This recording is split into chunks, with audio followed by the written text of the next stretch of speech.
Sinisira ba ang isang henerasyon gamit ang laro? O isa lang electronic opium na binalot sa teknolohiya? Ang biglang nag-viral sa lahat ng social media platform. Ginawa na ng article ang lahat para suran tayo. Kinuha lang nila sa konteksto ang mga nangyari sa live broadcast. Yung picture ko habang kasama ang mga empleyado kong naglalaro. Ang caption, hayagang nagkakatipon sa oras ng trabaho para magpakalulong sa laro. Pinapabayaan ang pangunahing negosyo. Ililigaw daw ang mga kabataan. Nagkakalat ng chismis para gumawa ng gulo. Ininterview pa nila ang ilang di umano'y dating empleyado. Sinasabing magulo raw ang pamamalakad sa loob ng kumpanya ko. Madalas daw naantala ang sahod. At may hinala pa na ginagamit ang laro para hikayatin ang mga menor de edad na gumastos. Ipinapahiwatig na kainahinala ang pinanggagalingan ng pondo ko. Nagkalat pa ng chismis na anak daw ako sa labas ng isang bigating boss sa underworld. Pagkalabas ng article, agad na sumabog ang isyu sa publiko. Ang mga grupo ng magulang na walang alam sa katotohanan ang unang-unang nag-ingay. Sunod-sunod nila akong inakusahan na masamang impluwensya sa mga bata. Hinihiling na i-boycott ang Yellow Z Technology at ang Bosses War. Yung ilang binayaran ni Li Weifeng na may milyon-milyong followers na workplace vlogger ay sumakay na rin sa isyu para bumatikos. Sabi nila, ang tagumpay ko ay survivorship bias lang daw. Ang paraan ko ng pamamahala ay anti-intellectual at labag sa common sense. Tiyak daw na hindi magtatagal. Sa isang iglap lang, mula sa pagiging pambansang good boss, naging ako ang kontrabida na sumisira sa mga kabataan. Mayroon pang mga nagpakita sa labas ng kumpanya. Ilang galit na magulang na may dalang banner para magprotesta. Noong Sabado ng umaga, sobrang bigat ng atmosphere sa loob ng opisina. Sa sobrang galit ni Ergo, napahampas siya sa mesa. Ang kakapal ng mukha nila. Pawang kasinungalingan lahat. Kailangan nating aidmanda sila. Pagbayarin natin sila sa paninira sa reputasyon natin. Inayos ni Linyi ang kanyang salamin. Ang mga daliri niya ay abalang-abala sa keyboard. Tinitrace ko na ang mga IP address ng mga troll na to. Karamihan ay galing sa iisang PR company. Ito yung matagal ng kasabwat ni Li Weifeng sa mga maruruming trabaho niya. Gag-antay na ba tayo ngayon? Ilalabas na ba natin ang ebidensya sa publiko? Lahat sila ay napatingin sa akin.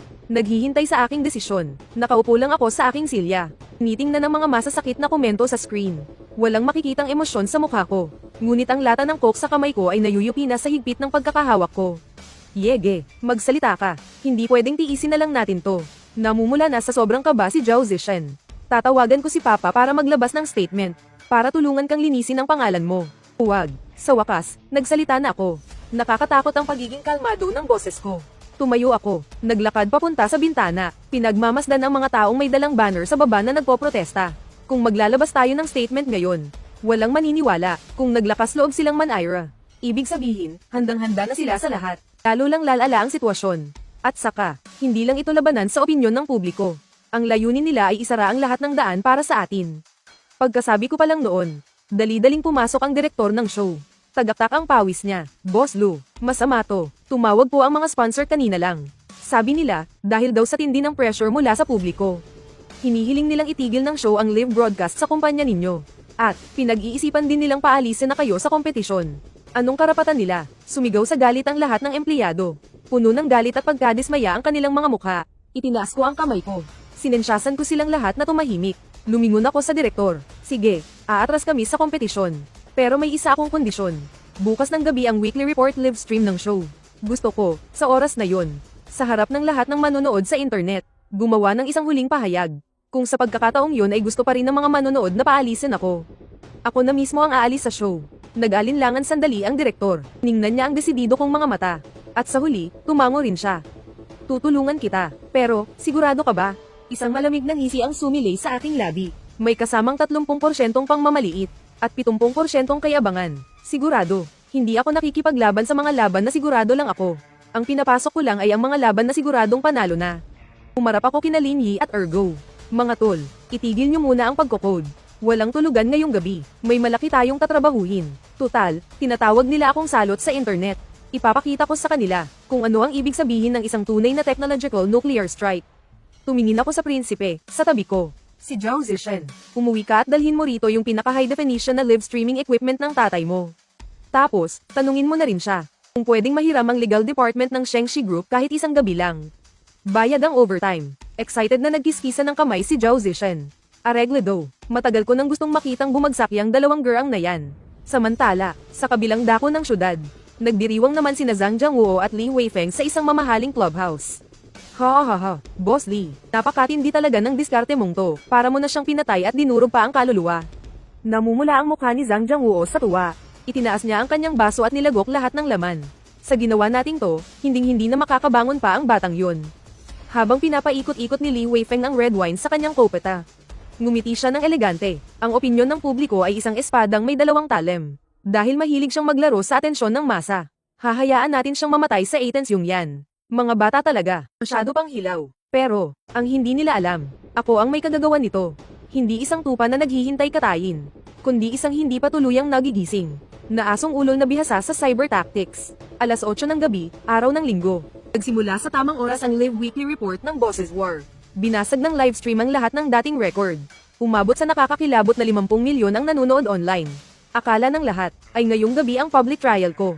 Naghihintay na makita akong ipako sa haligi ng kahihiyan. Ang ayos ng studio ay solemn na at seryoso. Parang isang korte. Sa kaliwa, nakaupo sina Zhang Jiangwoo at Li Weifeng. Seryoso ang ekspresyon nilang dalawa. Para bang sila ang katauhan ng katarungan.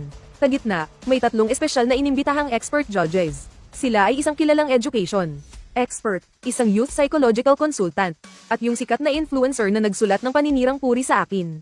Sa upuan ng mga manunood, nag-ayos pa sila ng ilang kinatawan ng mga magulang na humahagulgol. Sinadya para maging madrama ang atmosphere. Tanging ang upuan ko lang ang bakante. Kaya agaw pansin ito. Nasaan si Luye? Hindi na naglakas loob pumunta. Siguradong gino-guilty kaya tumakas na. Puno ng mura ang mga live comment.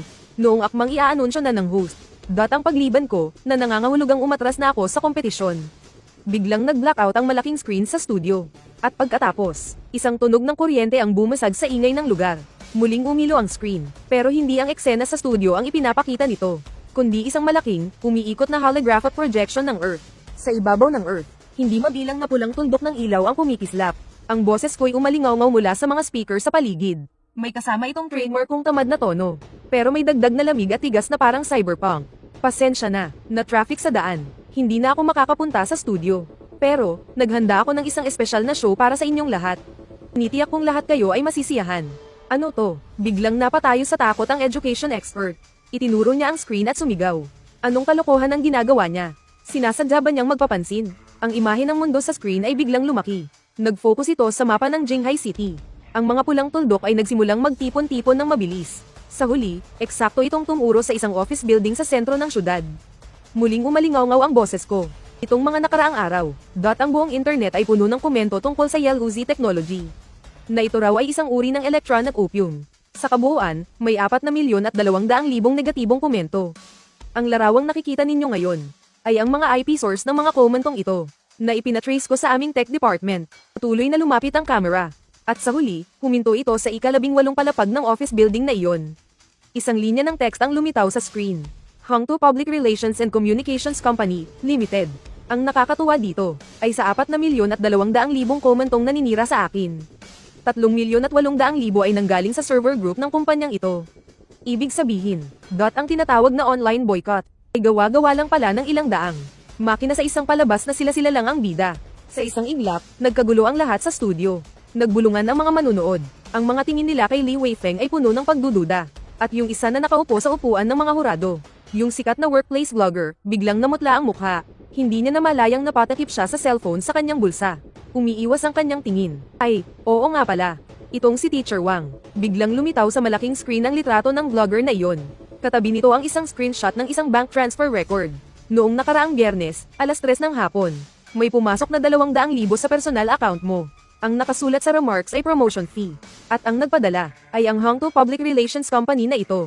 Kailangan ko pa bang basahin ang transaction reference number? Invasion of privacy yan. I'd demanda kita. Sigaw ng influencer na halos paus na. Pero ibinuking siya ng panginginig sa kanyang boses. Sa sandaling iyon, hindi na mapakali si Li Weifeng. Alam niyang kung magpapatuloy pa ito, siguradong madadami siya. Bigla siyang tumayo, at matuwid na nagsalita sa harap ng camera. Luye, huwag mong ibahin ang usapan. Kahit na may nagsusulsul pa, ang pagpayag mo sa mga empleyadong maglaro, at pag-develop ng mga larong kinaka-addikan ng mga kabataan, ay isa pa ring katotohanan.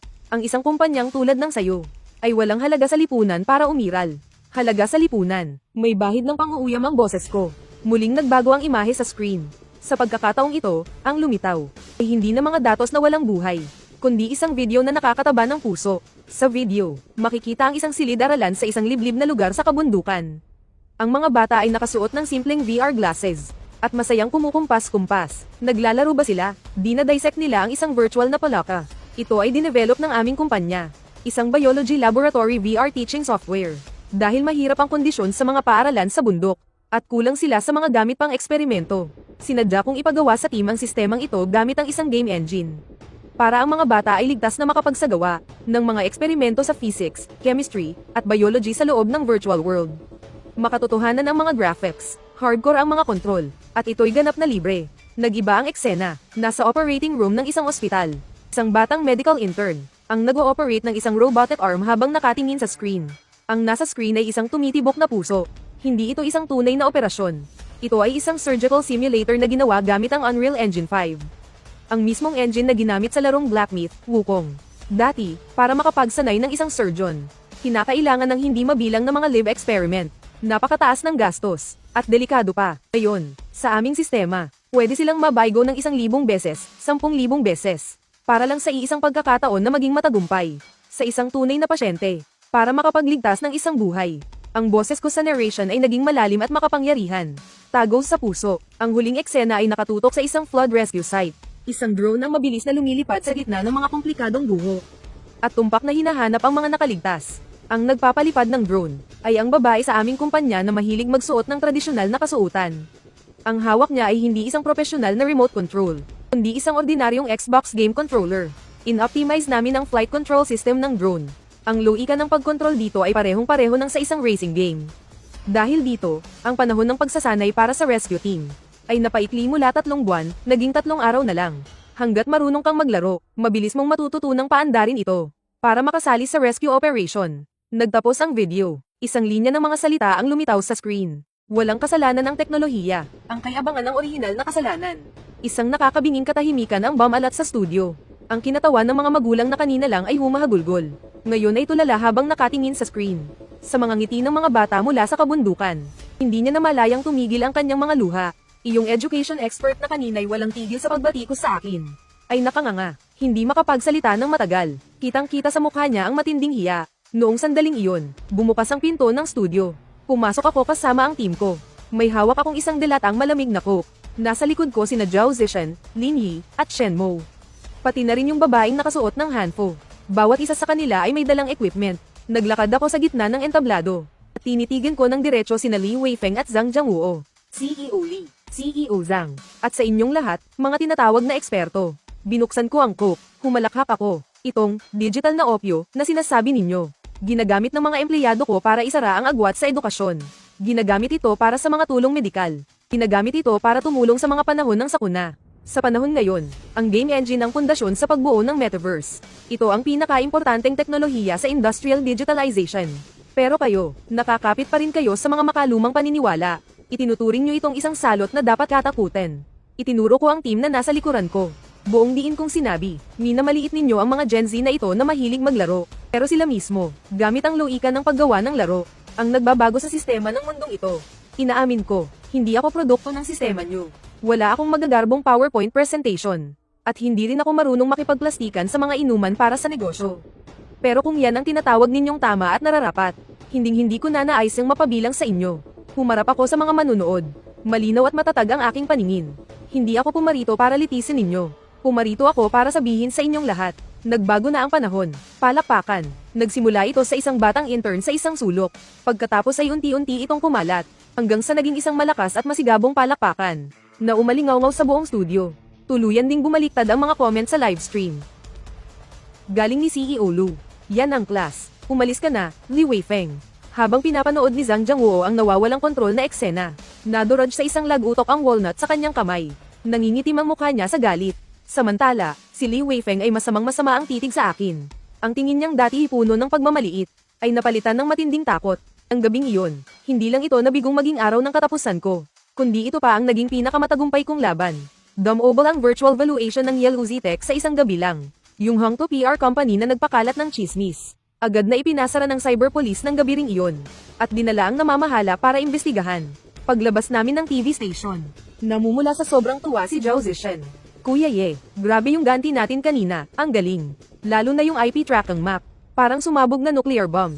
Umikab ako, at itinapon ang basyong lata ng coke sa basurahan. Anong galing doon? Para lang magawa yung video na yun at may handa ang mga ebidensya. Kulang ako ng 2 oras na tulog kahapon. Ngayon, gusto ko lang kumain. Tara, mag-barbecue tayo. Libre ko. Sa ilalim ng mga ilaw poste. Magkakaakbay kaming mga kabataan. Naglalakad habang nagtatawanan at nagbibiruan. Paaba ng paaba ang anino namin. Para bang hindi kami nanggaling sa isang matinding gyera sa opinyon ng publiko. Kundi parang kalalabas lang sa isang mahirap na laro. Hindi matanggap ni Li Weifeng ang pagkatalo niya. Matapos ang matinding kabiguan sa media. Tuluyan na niyang tinanggal ang kanyang maskara ng pagkukunwari. Hindi niya matanggap na natalo siya ng isang may-ari lang ng internet cafe na tulad ko. Kaya nagpasya siyang sirain ang pundasyon ko. Kukunin niya ang mga pinakamahalagang miyembro ng team. Pagkatapos ng masusing pagsusuri sa data, napansin niya na ang alas ng Yellozy Tech ay nakasalalay lang sa 2 tao. Una, ang tech genius na si Lin Yi, na siyang may hawak ng main algorithm. At pangalawa, ay si Chen Mo, na nagpakita ng matinding galing noong nagka-crisis. Sobrang bilis kumilos at mag-execute. Samantalang ako, tingin ni Li Weifeng ay isa lang akong palamuti na mahilig mag-showbiz. Akala niya, kapag nakuha niya ang mga totoong nagtatrabaho, ang kumpanya ko ay magiging isang hungkag na balat na lang. At kusa na itong babagsak. Martes ng umaga, hinarang ng mga sikat na headhunter sa Jinghai ang pinto ng opisina namin. Para silang mga gutom na zombie na nag-aalok ng kung ano-anong malalaking offer. Kay Lin Yi, inalok nila ng 3 beses na sahod at 2 milyong pisong cash. Kay Chen Mo naman, manager position, pati na rin sariling kotse at bahay. At kay Ergo, binibigyan ng 500,000 pisong signing fee. Habang nangyayari to, nakaupo lang ako sa opisina ko. Nakasilip sa bintana at pinapanood ang eksena sa labas. May candy pa akong inuuya. At relax lang na nagtatype ng code. Tarantang taranta naman si Zhao Zishen. Boss Ye, nagagawa mo pang mag-candy. Pinigiba na ni Li Weifeng ang kumpanya natin. 2 milyong sahod. Kahit ako, natutokso na rin eh. Puntahan mo na sila, pigilan mo. Pero wala lang sa akin yun. May sarili silang mga paa. Kung gusto nilang umalis, di umalis sila. Ganon naman talaga sa trabaho, choice nila yan. Kung tingin nila ay mas masarap ang pangako sa kabila, wala ring kwenta kung pipilitin ko silang manatili. At saka, gusto ko ring makita kung gaano talaga kamahal ang halaga ng mga tropa ko. Sa mga oras na yun, sa coffee shop sa baba, nirentahan ni Li Weifeng ang buong lugar. Nakangiti niyang iniabot ang kontrata kay Lin Yi. Lin, alam kong henyo ka pagdating sa tech. Nasasayang lang ang galing mo sa lumang bodega na yun. Heto ang posisyon para sa CTO. 2 milyong pisong sahod kada taon. Hindi pa kasama ang stock options. Bibigyan kita ng technical team na may 50 tao. Kahit anong proyekto ang gusto mong gawin, pwede. Ang 2 milyon ay isang napakalaking halaga para kay Lin Yi na galing sa probinsya. Hinaplos ng dulo ng kanyang mga daliri ang kontrata. Matagal siyang nanahimik bago nagsalita. Boss Lee, ay gusto lang po akong itanong. Kung ang isang code ay pangit ang pagkakasulat pero gumagana naman. At aabutin ng 3 araw para i-reconstruct. Makakaapekto pa ito sa timeline ng pag-launch. Ano po ang dapat kong gawin? Natigilan si Li Weifeng. At agad na umakto ng propesyonal. Siyempre, unahin muna ang pag-launch. Business is priority. Okay lang kahit pangit ang code. Basta kumikita, ayos na. Pwede naman nating i-optimize yan sa susunod. Bagamat karaniwan, wala namang kasunod. Napangiti si Lin Yi. Gama ng loob niya at itinulak pabalik ang kontrata. Ito po ang dahilan kung bakit hindi ako pwedeng sumama. Kay Kuya Ye kasi, kapag pangit ang code ko, papagalitan niya ako. Pero sasamahan niya akong magpuyat para ayusin yun. Hanggang sa maging kasing elegante ng isang tula ang code. Para sa kanya, ang teknolohiya ay hindi lang basta isang tool. Isa rin itong dignidad. Itinuro niya ang suot niyang Crocs. Tsaka, malakas akong magpawis sa paa. Hindi ako sanay magsuot ng leather shoes. At ayoko ring magsuot at magpanggap araw-araw. Dito, masaya na akong nakakapasok ng nakatsinelas. Samantala, kinukumbinsi rin ni Zhang Jianghuo si Chen Mo. Parang tatay kong mang-aral. Alam mo, Chen, yang boss mo, napaka-irresponsible. Laro lang ng laro buong araw. Dito ka na kay Tito. Tuturuan kitang mag-manage, humawak ng tao. Basta sumunod ka lang sa akin. Sa loob ng 3 taon, tinitiyak ko sa iyong makakabili ka ng bahay sa Jinghai. Yumukod ng malalim si Chen Mo. Salamat po sa magandang alok nyo, Boss Zhang. Pero kay Kuya Ye, sa unang pagkakataon, naramdaman kong hindi lang ako basta isang pyesa sa makina.